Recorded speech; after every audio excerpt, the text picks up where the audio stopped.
Ladies and gentlemen, could I have your attention, please?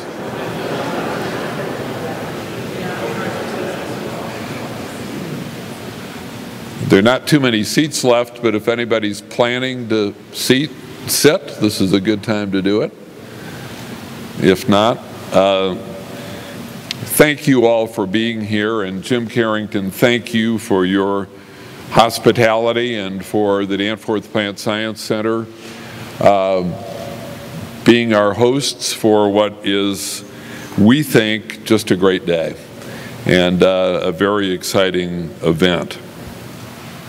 Yesterday, the Board of Trustees of the Danforth Foundation met, and at that meeting, we voted to grant $70 million to the Donald Danforth Plant Science Center.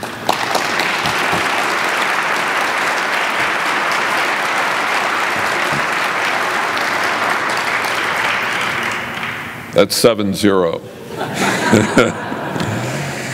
Previously, if you add up the past grants of $156 million, that would make a total of $226. And the $70 million is the vast majority of the assets, the remaining assets of the Danforth Foundation, because for some period of time we've been spending out of our assets. So another thing we did yesterday was to vote to begin the process of dissolving the Danforth Foundation. And that is a process which will be completed on about May 31st of this year. We are retaining in the foundation enough money to meet our commitments and also to pay our bills, but the remainder at the time of dissolution will also be turned over to the Donald Danforth Plant Science Center, and we anticipate that that will be approximately an additional $5 million.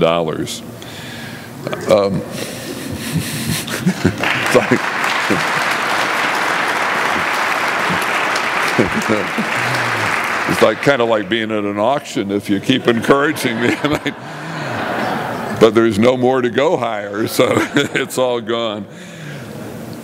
The Danforth Foundation has had a very proud tradition, and it's had a variety of interests over the past years in American higher education and international education and minority education, education at the elementary and secondary school level. And since 1997, our focus has been exclusively on the betterment of the St. Louis region. And the thinking behind our decision yesterday is that there is absolutely nothing better that we can think of to do for the St. Louis region than to transfer our assets to the Donald Danforth Plant Science Center. St. Louis, in my opinion, should never settle for just being another Rust Belt city desperately trying to keep its head above water. We shouldn't be satisfied with anything less than being great and being a leader. And in plant science, that's what we are becoming, a leader. And the prospects of the future are absolutely great. A leader in an area which holds enormous economic promise for our region, because it is going to create jobs and it is going to create wealth in St. Louis. But beyond that, think of the great world needs that will be served by this center. Feeding a hungry world. I don't know how many of you have seen real hunger. I have, on the border of Cambodia and in rural Mozambique, with children with flies on their faces and miles of dead trees because people have tried to subsist on eating bark. So a great mission of this center is to feed a hungry world. And then there is the whole question of improving the environment, of being able to raise food on less land with less water and with less pesticides. And the great effort of the Donald Danforth Plant Science Center of producing alternatives to fossil fuel, which will be so important to the United States and so important to the world. At the creation of the Donald Danforth Plant Science Center, it was recognized that this center builds on a competitive advantage that we have in our region, our location, that we are right at the heart of agricultural America. We are blessed with really great institutions, our great universities, Monsanto, the Missouri Botanical Garden, and the center takes advantage of that and builds on it. And in the 12-year history of the Donald Danforth Plant Science Center, this center has become a national leader in plant science and a central player in using plants for fuel production. Now, as far as the Danforth Foundation is concerned, its origin was in 1927. It never really had the concept of existing in perpetuity. It was always, and particularly in recent years, our idea that the foundation should not continue forever, but that it should try to do things that were really big in a finite period of time. I want to say something about the history of the foundation and a little bit about the creators of the Danforth Foundation. It was created in 1927 by our grandfather, William H. Danforth. William H. Danforth was born and grew up in Charleston, Missouri, in the Missouri Boot Heel. He came to St. Louis. He started a feed business from scratch. He sold horse and mule feed up and down the Mississippi River on horseback himself. His concept was that in good times and bad times, people had to eat. And he was going to be in the business of feeding people. William H. Danforth and his son, our father, dedicated their whole lives, spent their whole working lives in Ralston Purina Company. They were two exceptionally unpretentious people. In Who's Who in America, when the occupation of the people whose names were in Who's Who were listed, my grandfather always put down under his listing miller. That was how he saw himself, as a grain miller. And old-time Purina employees, if you talked to them about their business, and bear in mind that the business of the old Ralston Purina Company was about 90% animal feed and about 10% breakfast cereal, and that was it. And when you talk to them about what's the purpose of Ralston Purina Company, the purpose of Ralston Purina Company, as far as they were concerned, was to feed the world.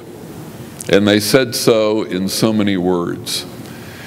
What today is what I would call corp speak, you know, the way business people speak, was not really the way they spoke.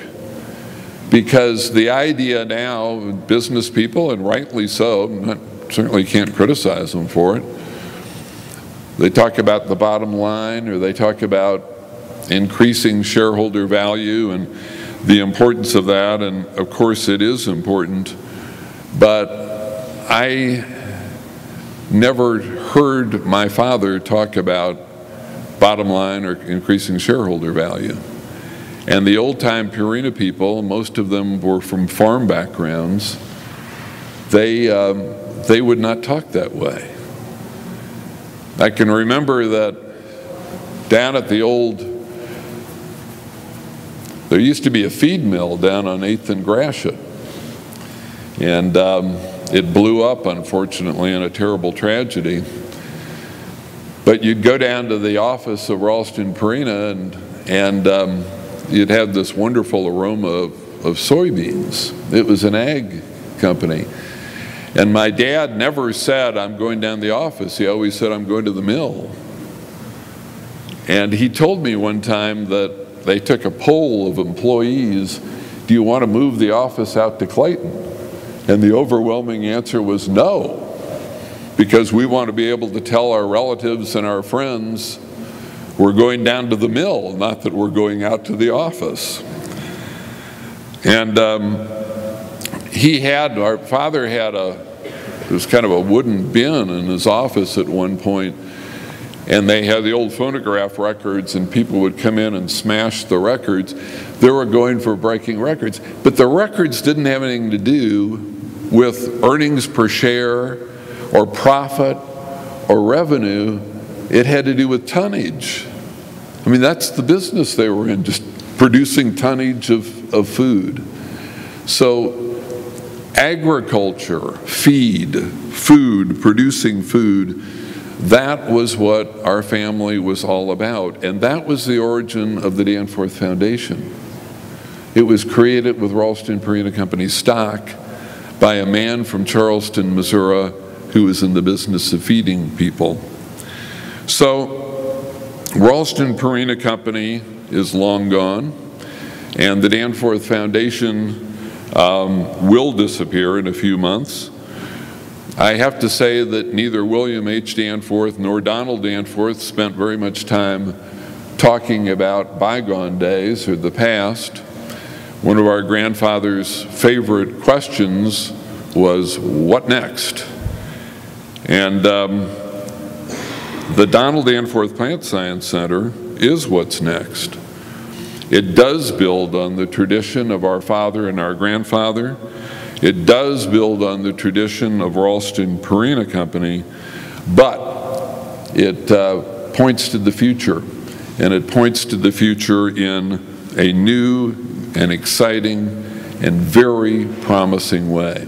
So we think that the announcement that we are transferring the assets of the Danforth Foundation to the Plant Science Center is just an absolutely great thing to do. And thank you very much for being here.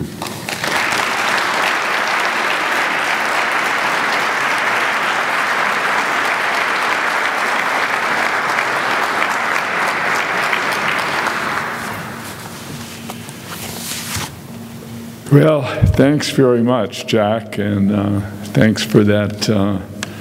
Thanks to you and the trustees of the Danforth Foundation for this wonderful decision and wonderful gift. And it's really a time for gratitude, and there are plenty of thanks to go around. I want to sort of go at it historically too, but thanks to Will and Ada Danforth and their children, Dorothy and Donald, who were the original founders of the legal founders of the Danforth Foundation. And it was founded to promote the well-being of mankind. Today we would say humankind. And their example has recently been discovered by some of the wealthy people of our country. So I think we can give thanks. I'd like to give thanks too for the good work of the Danforth Foundation in the past. We've always been trying to figure out what was really important to do and to do it. It's never been just a foundation to give to whatever comes through the door. First, it was education of faculty for colleges and universities. When that was not being well done, and when the government and other agencies moved into that area, we took on K through 12 education, which at the time was very much neglected. That's not so much anymore. We took on early programs to help bring minorities and women into the mainstream when our nation wasn't paying much attention to that. and then to helping to build St. Louis. And one thing I'm happy about is that when the Danforth Foundation closes its doors, that much of the capital will continue to serve in endowments of St. Louis institutions, St. Louis operating institutions, rather than the foundation. And special gratitude, of course, for this large gift. We in this center are grateful and want to, I'm sure everyone wants to express that, because we're about important work. We believe in our work, and this will help to carry it forward. It's in keeping with the original goal to benefit humankind, but the means are very modern and were unavailable to people until quite recently. And that's to use the power of modern science to do something wonderful for the people of the world. We expect that from our science and that of our partner institutions, which are important to us, will come new discoveries that will benefit humankind, especially in two important ways, as you've heard: improve human nutrition, not only to end malnutrition, which on the average of every 6 seconds causes the death of a child, but also to provide enough food so that children will not grow up stunted in mind and body, as many in our world still do, because they've had too little to eat. And secondly, to preserve and enhance the environment so that we will have, so that our great-grandchildren will have as nurturing a world as our ancestors left us. Such boons will be a gift from St. Louis, from our region to the rest of the world. But this center, I think, is also a gift to St. Louis. Our efforts will attract talented people to our community and also attract jobs and commercial development. In fact, they're already coming. So with this new largesse, what's next for the center? We're going to hear about the future from our incoming president, Jim Carrington, and I think there are plenty of data on him around that people can see. But before introducing him, I'm just going to say a few words about things that will remain the same.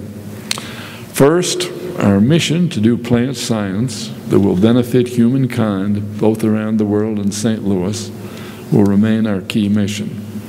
Second, we'll still be in St. Louis, the ideal spot to do plant science because of our partner universities that do such wonderful science, two of whom have agricultural college, but all have outstanding biomedical and biologic science. Thus, we can reinforce each other, and the whole of our region will be greater than the sum of the parts. Our neighbor Monsanto is a great plus, the nation's leading plant science company, and it's successful because of the quality of its scientists and its scientific research. The Missouri Botanical Garden, a world-leading research institution, and our location in the nation's grain belt. Most corn and soybeans grow close by, and we have also here, we're close to Bunge North America, ADM, Novus International, Sigma Aldrich. And third thing that won't change is we won't give up the accomplishments of the last 12 years. We can build on them. And I just wanted to run through some of the accomplishments because I think it gives one confidence that we in the future can continue on this sort of course. 12 years ago, we had no staff, no building, no endowment, no volunteers, no annual support. Today, we're recognized as the leading independent plant science center in the nation with 15 principal investigators or principal scientists, 140 total scientists housed in this modern, well-equipped building. Then we had no scientists. Today, the quality of the research is high. Our principal investigators earn in competitive research grants over twice as much as the average principal investigator in other institutions. Today, scientists from 24 nations are working here, and scientists and national leaders from the U.S. and elsewhere visit us frequently. Our endowment has grown from zero to now, with this grant, over $200 million. And it's appropriate today that we're also opening our new honor gallery of endowment donors, those who rose to an earlier challenge from the Danforth Foundation to build an endowment to sustain us in perpetuity, and those on whom we hope to count on to continue to move our mission forward. And that's not all. The annual support has grown from zero to over $1.5 million in each of the last 2 years, and thanks to our volunteers for that. We have field tests of biofortified and virus-resistant cassava underway in Africa. The Gates Foundation has made us the go-to place to help other institutions as well as our own test their promising crops in underdeveloped countries. The Department of Energy has made us a leader in working toward competitively priced biofuels from algae. We've rented the north 8 acres to a land developer to encourage commercial development, and building one that you can see here is now 70% full. And most important, of course, are the people.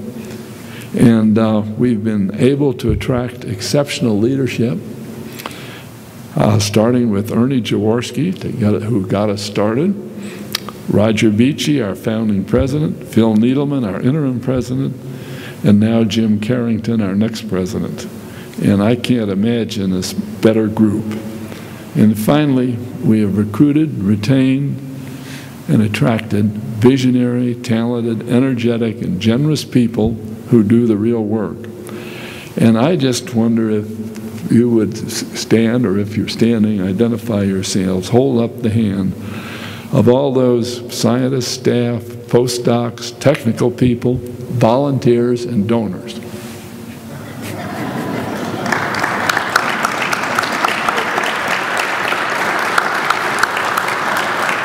These are the people that really make this place work. So in sum, we have, I think, as an impressive, even if very short history. One preliminary word about the future. The request for this grant was approved by the trustees of the Plant Science Center, signifying the conviction that with Jim Carrington as our new leader and $70 million, we could achieve the ambitious goals set out in our proposal. We knew that this wonderful gift will mean more, not less work for the trustees and our supporters. Reaching the top of the hill makes one look up and ask, I'd say, if you use the hill model, not what next, but where next. And we've not waited to reach the top of the hill. The opportunities are too exciting. The plans on how to use this $70 million are phase one of longer range plans that while they will not be realized in a year or 5 years, they will certainly be realized. For we now have an obligation to work toward matching this gift and being worthy of it. I know I will give my best, and I'm sure that the friends and colleagues here will do the same. Now, I'll introduce Jim Carrington. You have information, have seen information about him. Let me say that in finding Jim, we consulted the nation's leading plant scientists, asking each for his or her opinion of the most important challenges for plant sciences and the best person to lead us. We also interviewed and did extensive homework. Jim turned out to be everything we had hoped for, and fortunately for us, he said yes. Our new president, Jim Carrington.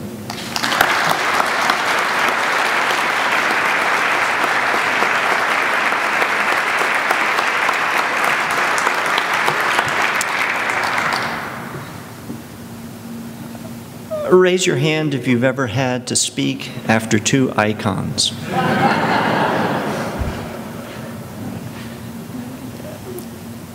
First, I want to say, on behalf of all of us associated with the Donald Danforth Plant Science Center, the staff, the scientists, the trustees, the volunteers, and the friends, many of whom are here today, and I'm amazed and impressed at the turnout here. I want to say thank you. I want to thank both of you personally, as well as the trustees of the Danforth Foundation. This grant illustrates in a very dramatic way, I think we would all agree, your trust in this young institution and your belief that the application of creative science to important pressing problems here and around the world can make a big difference. So thank you very much for your life's work, not just for this grant.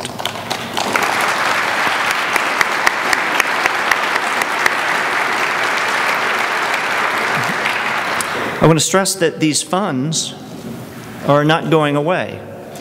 These funds are simply being moved and put to work.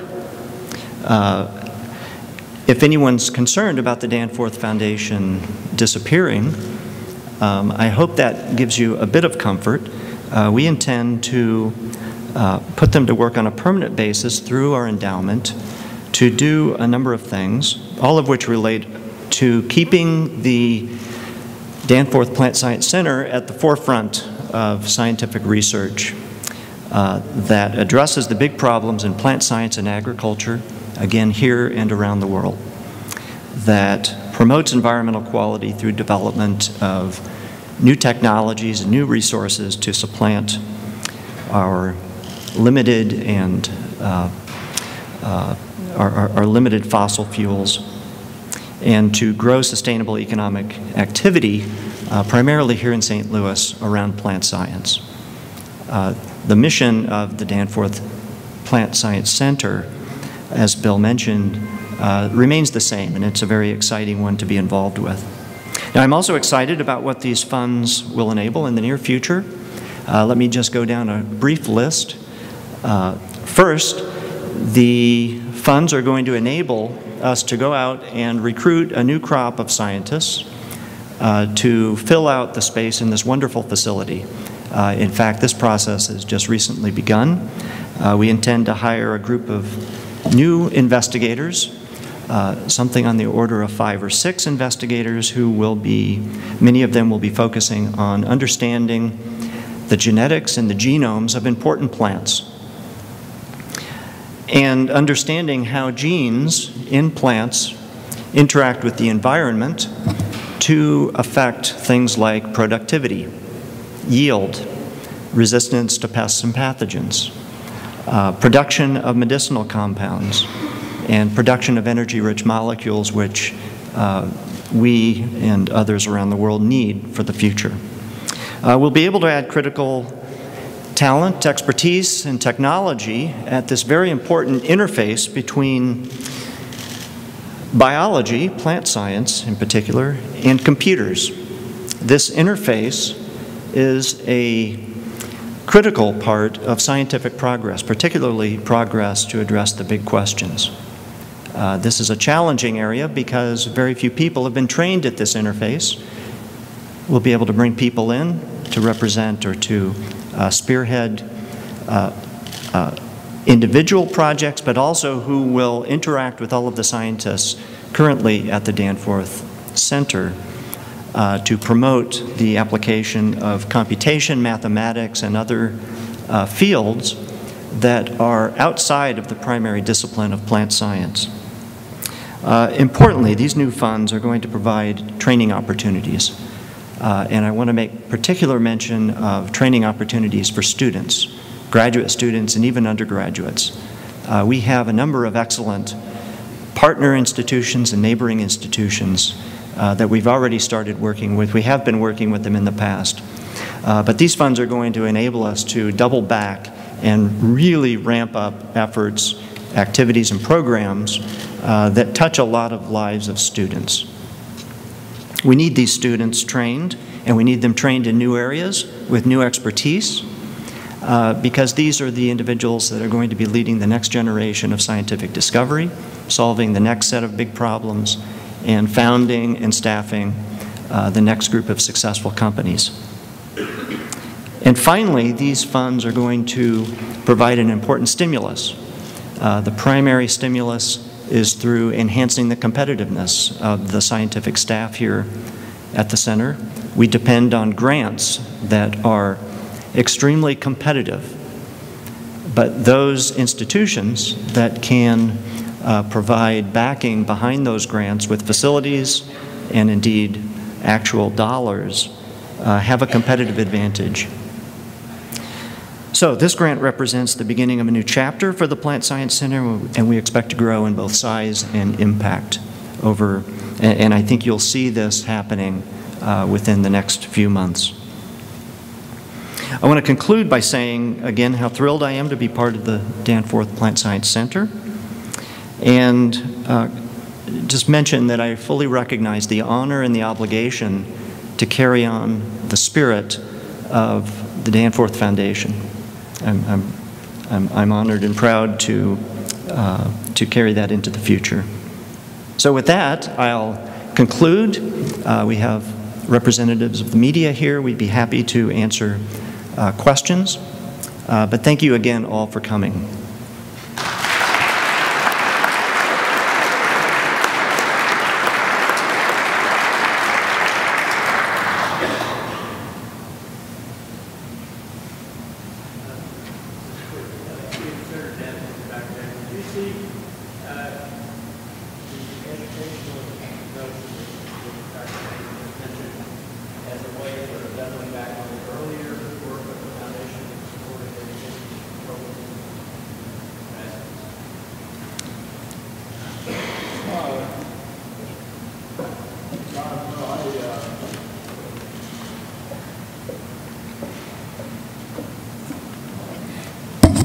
I really hadn't thought of it that way. I can see you making the connection, but I think we see this really as carrying forward the mission to do science and to make a difference in the world through science. And you know, you can think of education as making a difference in the world through a whole variety of things, but this will be specialized programs to train people in the nexus between mathematics, computers, and plant science that Jim was talking about. So it'll be highly specialized.